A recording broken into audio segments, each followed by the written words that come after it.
allons commencer ce matin par vous saluer dans le beau nom du Seigneur Jésus-Christ, partout où vous aurez l'occasion d'écouter ce message enregistré pour vous. Que vous soyez dans le pays ou que vous soyez en dehors du pays. Nous voulons saluer aussi particulièrement toutes les sœurs de Goshen Tabernacle, ainsi que tous les frères de Goshen Tabernacle, partout où vous aurez écouté ce message. Nous avons commencé le dimanche passé à parler sur la récompense des vainqueurs. Et nous avions signalé que nous n'avions pas l'intention de faire un enseignement sur les âges de l'Église. Mais depuis que l'état d'urgence avait été décrété, nous avons pris assez de temps et dans plusieurs messages pour parler sur la pandémie qui crée désolation et terreur à travers le monde actuellement. Et pour montrer que cela avait été annoncé depuis les années 1950 par le révérend William Marion Branham. Nous avons pensé maintenant qu'il était nécessaire de pouvoir nous occuper des enfants de Dieu en cette période où les lieux de culte sont fermés. Ainsi, nous voulons juste parler, comme on pourrait le dire pour actualiser les choses, nous voulons parler en mode de confinement sur la récompense des vainqueurs. Pour un petit rappel, nous avions pris Apocalypse chapitre 2, verset 7, pour parler sur la récompense des vainqueurs de l'église d'Éphèse. L'église d'Éphèse avait servi Dieu fidèlement pendant plus de 40 ans et Christ les a loués pour de nombreuses bonnes choses. Mais il leur a adressé cependant un reproche très sévère en disant: mais ce que j'ai contre toi, c'est que tu as abandonné ton premier amour. Nous avons vu que le mot même Éphèse signifie commencer, puis se relâcher, abandonner. Et pendant que les lieux de culte sont fermés, dans cette période où les gens ont commencé à perdre l'amour qu'ils avaient jadis pour la prière et pour la parole du Seigneur et pour une vie pure, nous avons pensé aborder les choses de cette manière pour pouvoir redresser quelques-uns. Dans ce temps, les femmes sont devenues tellement formalistes qu'elles ne peuvent plus dire Amen à la parole, elles ne peuvent plus ni chanter à l'ancienne mode, ni se repentir, ni prier avec des larmes comme elles le faisaient autrefois, car cela abîmerait quelque peu leur maquillage. Nous voyons que les croyants qui avaient foi dans les signes et les prodiges qui accompagnent les croyants et ceux qui avaient autrefois des expériences spirituelles profondes ont commencé à se relâcher. Mais Christ dit à l'âge d'Éphèse: à celui qui vaincra, je donnerai à manger de l'arbre de vie. Mais ce matin, nous voudrions passer à la récompense de l'âge suivant, soit de l'âge de l'église de Smyrne. Ainsi, pour cela, nous voulons lire dans Apocalypse chapitre 2 et nous prenons depuis le verset 8 jusqu'au verset 11. Avant de lire, nous voudrions dire juste un petit mot de prière. Merci Père béni, envoie-nous l'onction et l'inspiration nécessaires afin que ce message soit communiqué vivant à tes enfants et qu'ils les bénissent là où ils sont pour la gloire de ton nom. J'ai ainsi prié au nom de Jésus-Christ. Amen. Nous voulons lire Apocalypse chapitre 2, verset 8 jusqu'à 11. Écrit à l'ange de l'église de Smyrne: voici ce que dit le premier et le dernier, celui qui était mort et qui est revenu à la vie. Je connais ta tribulation et ta pauvreté, bien que tu sois riche, et les calomnies de la part de ceux qui se disent juifs et ne le sont pas, mais qui sont une synagogue de Satan. Ne crains pas ce que tu vas souffrir.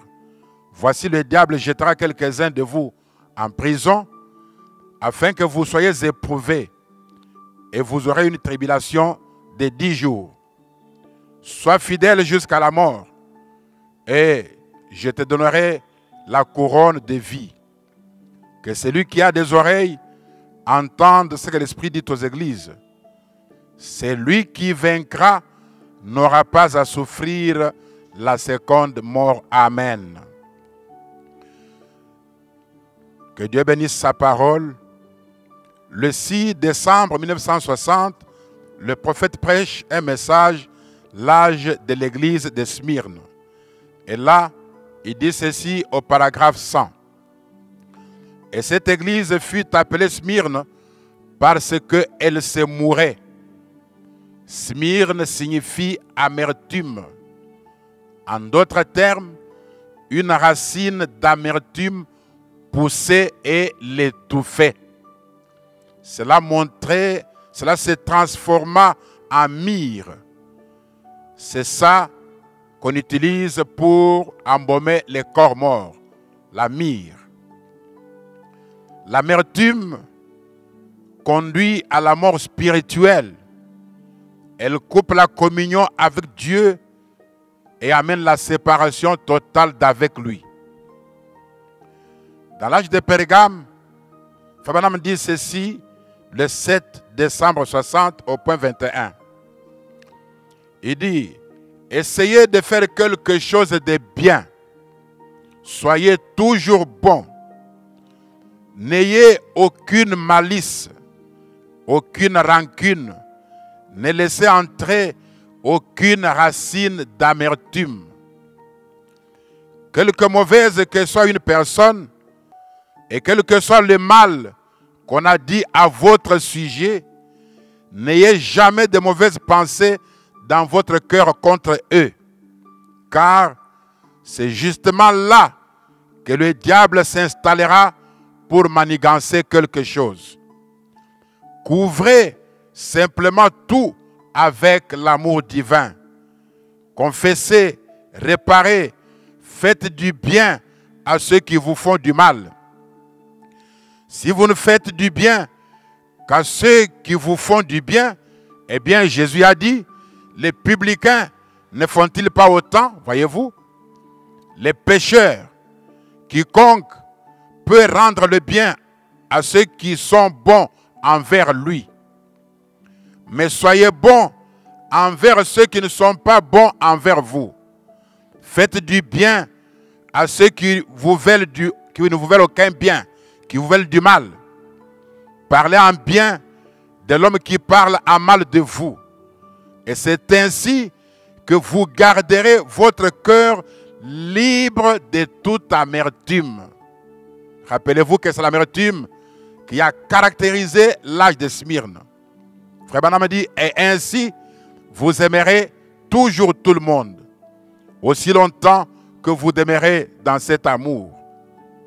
Au point 32, il dit, et maintenant, par-dessus tout, priez sans cesse les uns pour les autres et ne laissez jamais le diable mettre une racine d'amertume où que ce soit dans votre vie. Voyez-vous, gardez vos âmes pures en cette heure, surtout dans une heure comme celle-ci où les lieux de culte sont fermés. Car nous vivons les dernières heures de l'histoire de ce monde. Vous comprenez?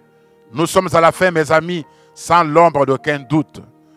Ainsi, il n'y a que la prière qui peut garder votre cœur pur de toute amertume. Reconnaître le don et la place de chacun vous remplit d'amour divin et d'estime pour votre frère ou pour votre sœur. Cependant, refusez de reconnaître la place de quelqu'un, ni le don que Dieu a placé en lui, amène en vous l'amertume, la haine, la rancune, l'envie et cela vous tue et vous sépare de votre Dieu. La parole elle-même, si puissante soit-elle, ne peut porter de fruits que si elle tombe dans une terre fertile, dans un cœur où il n'y a aucune racine d'amertume, aucune malice, aucune haine, mais dans un cœur où il n'y a que l'amour. Smyrne signifie amertume, comme nous l'avons vu.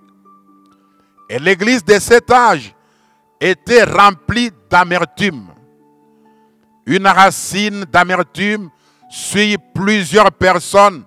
Elle détruit la communion au foyer, elle détruit la communion entre les frères et par-dessus tout, elle détruit la communion avec votre Dieu. Comme nous avons dit que nous parlons en mode confinement, Frère Branham dit ceci dans le message, parle à ce rocher, du 12 mai 53 au point 15. Il dit, si vous aimez vraiment beaucoup votre mère, vous aimez votre père, vous aimez votre mari ou votre femme, cela suscitera la foi. Nous comprenons par cela que vous ne pouvez pas dire que vous avez la foi quand vous n'avez pas l'amour. Quand la racine d'amertume a poussé en vous, vous ne pouvez avoir la foi ni en vos parents, ni en votre femme, ni en votre mari, ni même en Dieu. Frère Branham dit, dans le message L'unité qu'il a prêché le 11 février 1962, au paragraphe 102, il dit ceci. C'est la même chose pour les gens qui essayent de faire aujourd'hui. Vous voyez, le mari, la femme, l'union brisée. Pendant ce temps de confinement, peut-être, avant le confinement, quand l'homme était tout le temps parti, les choses se passaient bien à la maison, comme on ne se voyait qu'à quelques occasions. Maintenant qu'on est condamné de rester ensemble longtemps, l'union est brisée. Le mari et la femme, la communion était brisée entre eux. L'unité entre eux était brisée. L'union entre eux et Dieu était brisée. Toute la chose était gâchée. Pourquoi? Parce qu'on a douté d'une seule parole. Oh frère, oh là là, oui. Elle aurait pu dire la vérité, la femme. Elle aurait pu dire la vérité. L'union entre elle et son mari était brisée. Et l'unité entre eux et Dieu était brisée. Et c'est ce qui arrive à chaque église qui n'observe pas toute la parole de Dieu. La femme devrait toujours dire la vérité à son mari. Et quand un mari et sa femme n'ont plus de communion entre eux, c'est un signe extérieur qu'ils ont déjà perdu chacun sa communion avec son Dieu dans son cœur. Car c'est la communion avec le Créateur qui entraîne la communion entre ses créatures. Frères et sœurs, si votre communion conjugale est brisée, si votre communion familiale est brisée avec vos enfants, avec vos parents, avec vos frères et sœurs, si la communion fraternelle est brisée avec tous les chrétiens, peu importe les divergences, c'est que l'amertume a pris place dans votre cœur. Elle a pris la place de l'amour. Et c'est ce que votre communion avec Dieu est déjà brisée. Et quand la communion avec Dieu est déjà brisée, toutes vos prières faites en dehors de cette communion ne sont que le sacrifice de Caïn. Et Dieu du ciel ne peut jamais les agréer. Sinon, il devrait ressusciter Caïn et lui demander pardon. Caïn avait offert à Dieu un sacrifice avec l'amertume dans son cœur contre son frère. Et Dieu a rejeté sa prière. Il a rejeté toutes ses dîmes et ses offrandes. Et Dieu rejettera tout sacrifice qui n'est pas fait avec un cœur rempli d'amour. Dieu rejettera tout sacrifice qui est fait avec un cœur rempli d'amertume. Dans le message « La foi parfaite », prêché le 25 août 63, au point 19, Frère Branham dit ceci. Ainsi, la foi est basée sur le pardon. Sans pardon, vous n'avez jamais de foi. Si vous ne pardonnez pas, vous ne serez jamais pardonné et vous n'aurez jamais de foi. Au point 126 du même message, il dit ceci. La foi et l'amour sont parents. Car vous ne pouvez pas avoir la foi à moins que vous ayez l'amour. Parce que votre foi est dans un Dieu qui est l'essence même de l'amour. La foi et l'amour travaillent ensemble. Dieu est amour. Et sans amour dans votre cœur, il ne peut pas y avoir de foi véritable. Ainsi, la foi, l'amour et le pardon sont inséparables, si bien que vous ne pouvez pas avoir l'un sans les autres. Or, sans la foi, personne ne peut être agréable à Dieu. Maintenant, parce que nous parlons des vainqueurs, que signifie vaincre? Dans le message « Comment puis-je vaincre ?» prêché le 25 août 1963, au point 103, Frère Branham dit ceci. Jésus nous a appris comment le faire. Il a vaincu. Je vais dire, vaincre signifie résister à l'épreuve. C'est juste. Comme l'ont fait tous les saints d'autrefois. Comme Jésus l'a fait. Au milieu de tous ses ennemis, il a résisté à l'épreuve. Devant toute chose dans laquelle il a été éprouvé, il est resté debout. Vaincre, c'est quand vous résistez à l'épreuve. Avant de vaincre une chose, vous serez certainement tenté par elle. Et quand vous y résistez, c'est alors que vous êtes un vainqueur. Tous les saints ont vaincu dans tous les âges. Ils ont eu la victoire sur un tempérament colérique, la victoire sur les différends, la victoire sur la haine et sur l'amertume. Ce matin, bien des gens qui disent Amen à cette parole, ils haïssent leurs voisins, ils haïssent leurs conjoints, ils haïssent ceux qui devraient être leurs bien-aimés. Frères et sœurs, tant que vous avez l'amertume dans votre cœur, vous êtes encore perdus. C'est dur à dire, mais ça reste la vérité. Vous n'êtes pas un vainqueur. Vous n'avez pas résisté à cette épreuve pour éviter de cultiver l'amertume dans votre cœur. Dans le message, les mémoriaux des dieux éprouvés au fil du temps, prêché le 18 août 1957, Frère Branham dit ceci au point 28. Il dit, et je parlais des hommes qui perdent l'affection pour leurs femmes et qui ne les aiment plus comme ils le faisaient lorsqu'elles étaient leurs chéries. Honte à vous. Vous devriez le faire. Vous devriez continuer de l'aimer. Elle est toujours votre chérie, absolument. C'est ce qu'elle devrait être.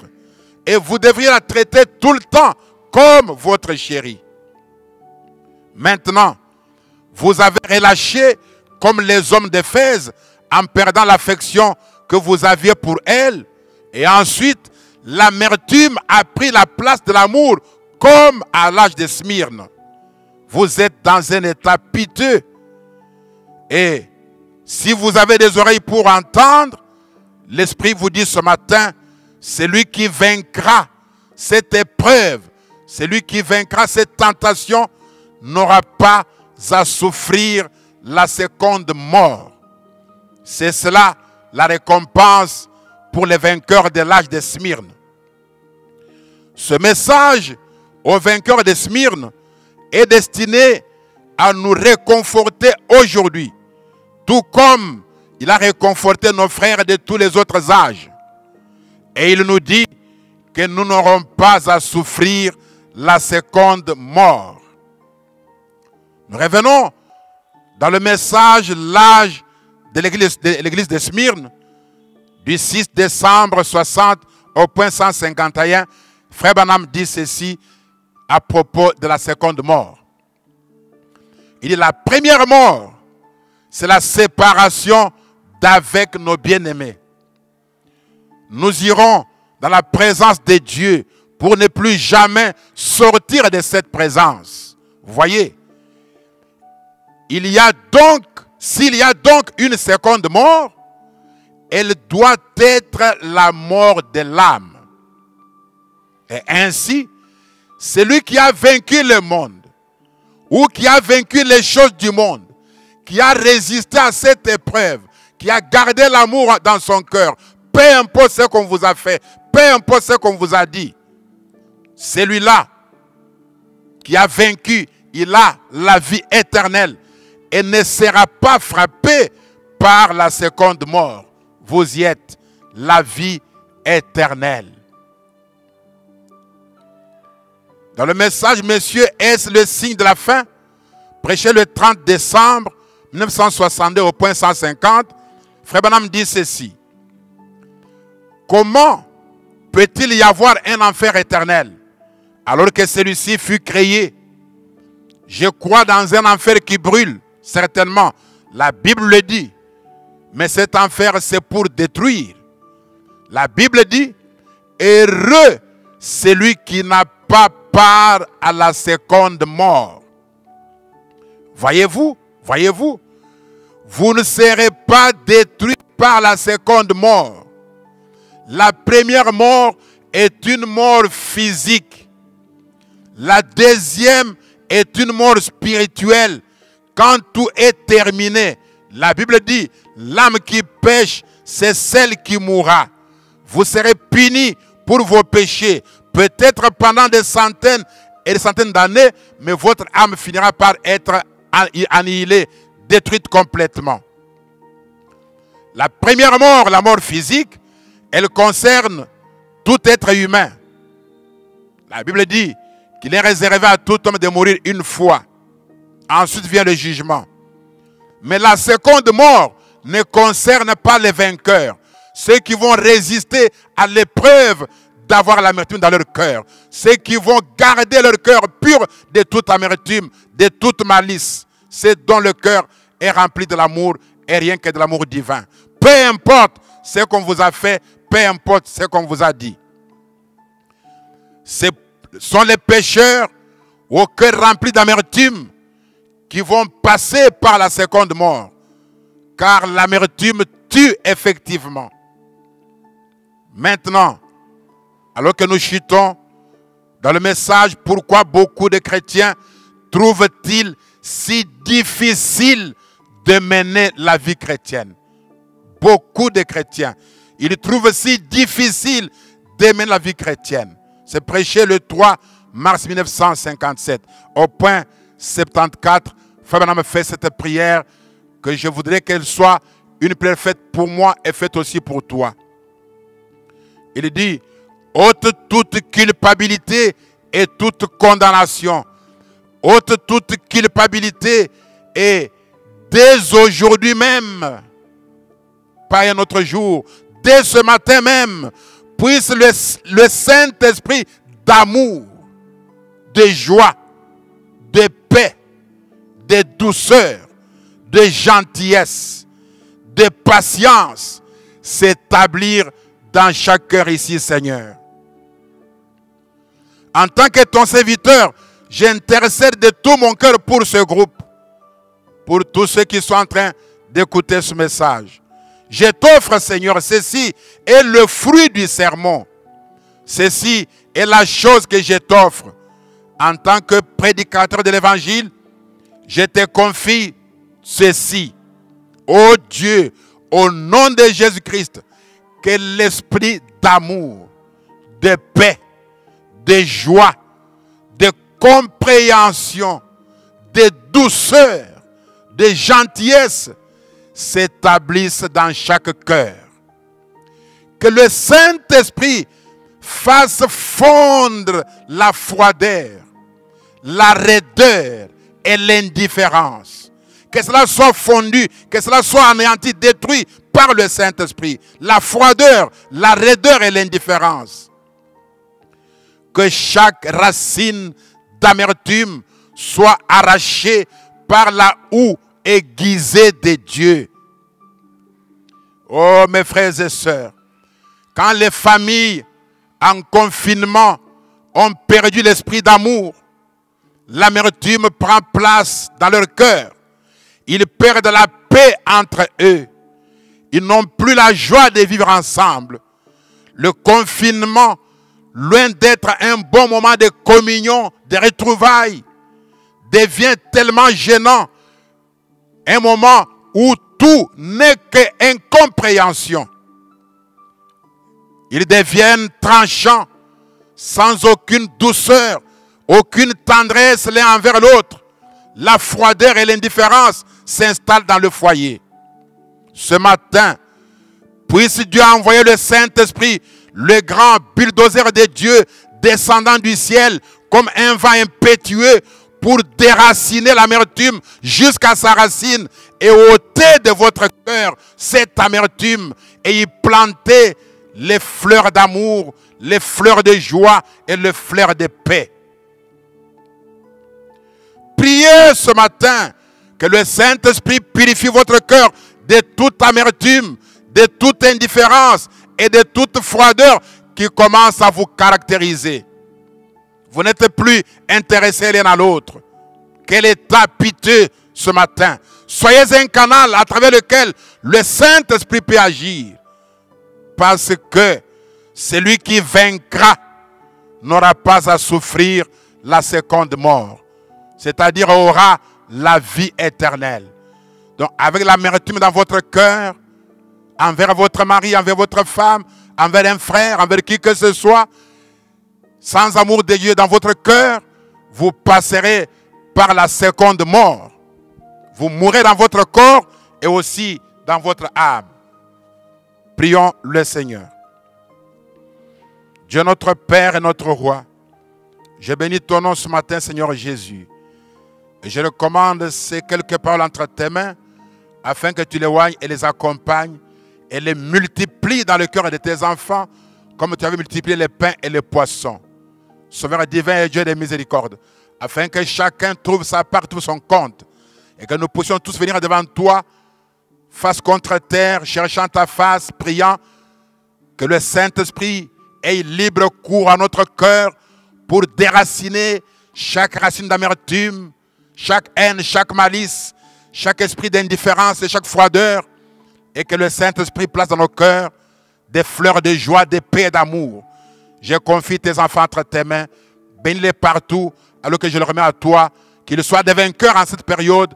Au nom du Seigneur Jésus, j'ai ainsi prié. Amen.